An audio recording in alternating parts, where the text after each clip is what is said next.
Hi అండి, good evening. ఒక song పాడదాం. యాక్చువల్లీ నాకు నిద్ర పట్టట్లేదు, ఒక వీడియో చేద్దాం అనిపించింది. సో పాడుతున్నాను, వినండి. నేర్చిన జ్ఞానము వేదం బాయేను, తీర్మానము బల హీనం బాయెను. ఈ జగము కపెను మృగతృష్ణయని, బాగుగా ఎరిగితి పరులకు నేర్పితి. అయినను నామది వేదత కోరకి, పరుగులు తీయగా చోద్యం బాయెను. అదిగని నా హృది వెదతో రగిలెను, మరి యొక్క తరి నిన్ను గాయపరచితిని. ఘోరధురితుడనయా నీ దయా చేరి నిలిచితినయా.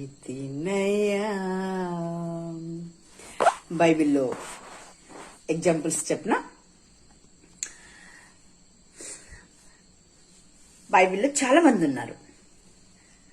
For example సంసోన్.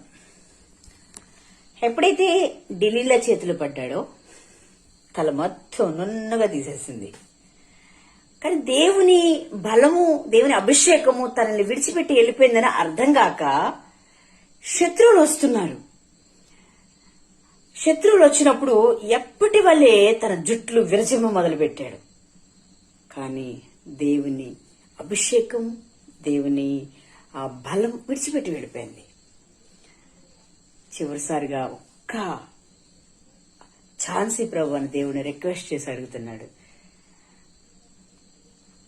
మన జీవితంలో కూడా అనేక సార్లు దేవుని మరొకసారి ఆయన్ని బాధపెడుతూనే ఉంటాం. మన మిస్టేక్ల చేత, మన పాపాల చేత, అపరాధాల చేత. సో ఆయన దేవుడు క్షమించడానికి సిద్ధ మనసు కలిగి ఉన్నాడు. పశ్చాత్తాపంతో మనం అడిగినప్పుడు, ప్రభువా నన్ను క్షమించు, ఎలాంటి వారినైనా నన్ను క్షమిస్తాడు కదా, నెమ్మదిస్తాడు, సంతోషమిస్తాడు. ఎలాంటి పరిస్థితులకి నువ్వు భయపడాల్సిన పని లేదు. దేవుడు 6 100గా మారుస్తాడు, 100 6గా మార్చగలడు. అసాధ్యమైనది ఏమీ లేదు. అసాధ్యమైనవి కూడా సుసాధ్యం చేస్తాడు. ఖచ్చితంగా దేవుడి మీద నువ్వు ఆధారపడాలి. ఈ రోజుల్లో చాలా భయంకరమైన పరిస్థితులునే తెలుసా మీకు? భయాలు కలిగించే రోగాలు, ఆ భయాలు కలిగించే వ్యాధులు, మరణాలు. సో ఎక్కడ రక్షణ లేదు.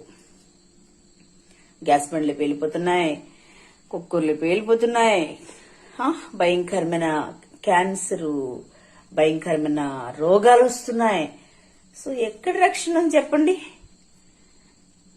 దేవుని చిత్తంలో మనం బ్రతికితే దినదినం మనం క్షేమంగా ఉంటాం, నెమ్మదిగా ఉంటాం. ఓకేనా?